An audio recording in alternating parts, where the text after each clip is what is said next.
Hi, this is Chris again with Kitchen One Solutions. Today we're going to be spraying out a 9-foot kitchen exhaust hood. Want to talk to you a little bit about the chemical we're using. We're using a basic purple power with some caustic added into it. One thing you want to make sure that you do is have some type of personal protection. When I personally use caustic, I always wear some type of mask. This is just the cheap one because I don't want to suck up a lot of those fumes. You know, you're going to catch a whiff every now and then. Some people wear, some people don't. It's kind of up to you.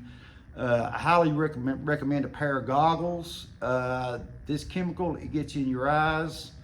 You know, you're going to do this for a living. You know, something getting in your eye every once in a while, every 4 or 5 years, you know, working's one thing.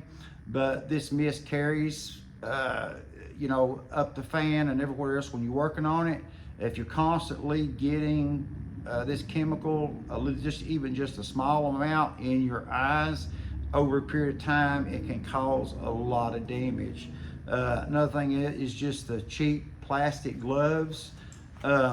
Same way the chemical we're using today has got a caustic base to it. So if you've got a little ding on your hand or something like that, you know, when you get the chemical on your hand, it will definitely, you'll be able to feel it. It's almost like an alcohol, and if the cut's deep enough, you could end up with a pretty significant wound on your hand or on your arm. So I keep my arms covered, I keep my hands covered, I keep my eyes covered, and I wear a mask anytime that we're cleaning one of these. And we'll start the cleaning process in just a bit. Thank you.